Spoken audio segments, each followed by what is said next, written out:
आणि मग हे सगळं करताना तुमच्याशी काही चर्चा झाली का की 16 तारीखच का दिली असा तुम्ही प्रश्न सरकारला केला नाही का? 15 दिवसाची मुदत सगळ्या कायद्याला या सगळ्या अधिसूचनेला असते, तर मग 16 का दिली असा प्रश्न तुम्ही केला का नाही? आता आवश्यकता वाटत नाही करायची, कारण त्यांनी 15 दिवस म्हणले, त्याच्यावरती 16 लिहिली. 16 असली तरी हरकत नाही, आमचं काय म्हणणं पण नव्हतं त्यावेळेस त्यांना. पण यांचे जे स्टेटमेंट 2 यायला लागले, एक जण मुंबई दिल्लीपर्यंत जाणार, अर्ध्यांची भूमिका मराठ्यांच्या बाजूनं. कायदा बनवला, त्याच्यात कायद्याबद्दलची कसलीच शंका नाही आमच्या मनात. कायद्याबद्दल आम्ही बोलतच नाहीत आज की कायद्याबद्दल त्यांचं काय मत आहे, परंतु जे 2 स्टेटमेंट त्यांचे यायला लागलेत म्हणून आम्ही आधीच सावध व्हायला लागलो.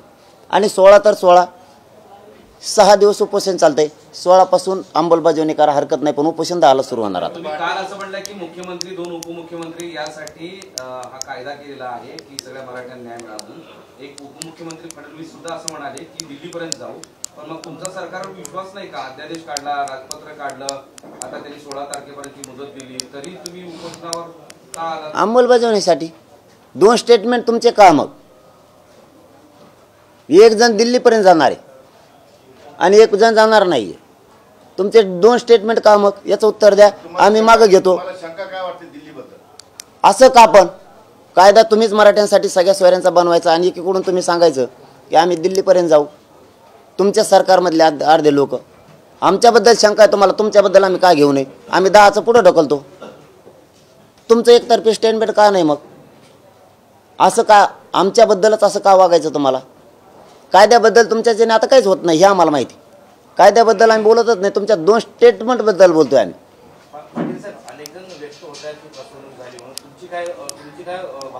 ती फसवणूक झाली त्यांची, बरोबर आहे, त्यांचं काय चूक नाही, त्यांना काही मिळालंच नाही.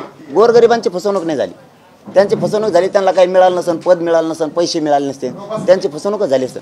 कायद्यात फसवणूक ती नाही, मी स्टेटमेंटबद्दल बोलतोय. 2 स्टेटमेंट आहे त्यांची याबाबत.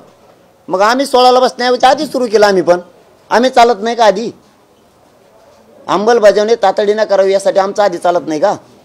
तुम्हाला जर एकच व्यक्ती पाहिजे असला, करोडोने मराठे पाहिजे नसले, तर आमचा नाविलाज आहे. तुम्ही 2 स्टेटमेंट करता कसं काय? मग तुमचा काय संबंध आहे? कारण गोरगरिबांच्या मराठ्यांच्या पोरांना मिळालंय, त्यांच्यासाठी आयुष्याची भाकरी आहे. मराठ्यांच्या गोरगरिबांचं कल्याण झालंय.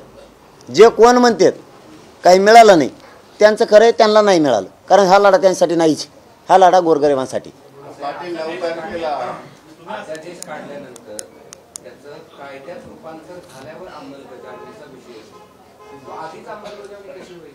त्याला अधिवेशन घ्यावं लागेल, अधिवेशनामध्ये कायदा मंजूर करावा लागेल अध्यादेशाचा, त्यानंतर अंमलबजावणी. आम्ही पण तेच म्हणतो ना.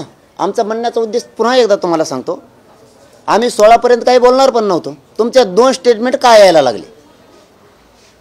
अंमलबजावणी कायदा अधिवेशनात पारित झाल्याच्या नंतरच, कारण त्याला विधानसभेत घ्यावंच लागतंय, त्याशिवाय तो कायदा पारित होत नाही. कुठलं एखादं लायसन जरी काढायचं असलं साध्या दुकानाचं, तरी पण त्याची अधिसूचना अगोदर काढायला लागते, नंतरच लायसन दिलं जातं. इथपर्यंत आमची समज आहे ना. आमची समज नाही असं नाही. तुम्ही आम्हाला आडमुठ्या भूमिकात शब्द वापरायला लागलात म्हणून आमचं नाव येईल 10 फेब्रुवारीचं. तुम्ही एकीकडून तुम्हीच कायदा बनवणार आणि तुम्हीच म्हणणार केंद्रापर्यंत जाऊ, म्हणजे काय? तेच सिद्ध करण्यासाठी 10 फेब्रुवारीला आमरण उपोषण सुरू होणार.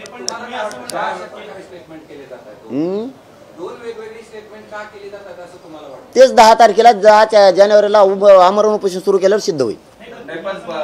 वाशीमध्ये ज्यावेळेस सगळी चर्चा झाली तुमची सगळ्यांची, त्यावेळेस सगळे मुद्दे तुम्ही मांडले नाहीत का? हो. मग त्यावेळेस काय म्हणली सरकार? कायदा खूप चाफून बनविलाय. 15 दिवस त्याच्यावरचे तज्ज्ञ झुंजत होते, याला काहीच होत नाही. आणि आमचेही तज्ज्ञांनी त्याच्यावरती 3 वाजेपर्यंत रात्रभर अभ्यास केलेला आहे. एका शब्दाचा कीस पाडलेला आहे त्यांनी सुद्धा. आपण सुद्धा स्वतः साक्षीदार आहेत.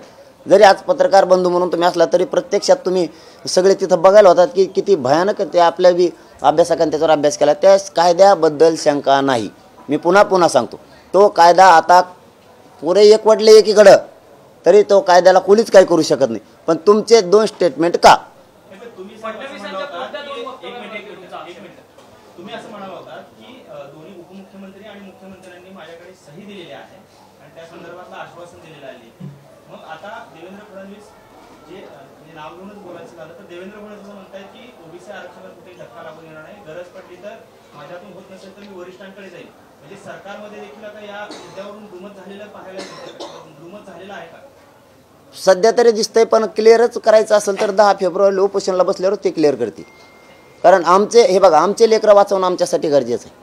आमरण उपोषण महत्त्वाचं नाही आहे किंवा जीवाची कुठं बाजी लावणं आणि फिजी लावणं हे महत्त्वाचं नाही आहे. समाजाच्या पोराचं हित कुठं हे आमच्यासाठी महत्त्वाचं आहे आणि त्याच्यासाठी आम्हाला शांततेचं हत्यार उपसणं गरजेचं आहे. त्यावर असं म्हणाले फडणवीस असं म्हणाले की सरसकट काही दिलेलं नाही. म्हणूनच आमचं असं म्हणणं आहे आता की तुमचे 2-2 स्टेटमेंट येतात, त्याबद्दल आम्हाला सावध राहणं आहे. कायद्याबद्दल काही होत नाही, कायद्याबद्दलचा गैरसमज पसरण्याची कोणाला गरज नाही. मी मीडियाच्या माध्यमातून पुन्हा महाराष्ट्रातल्या मराठ्यांना सांगतो, जो सगळ्या सोयऱ्यांचा अध्यादेश झाला आहे त्याला कोणी काहीच करू शकत नाही.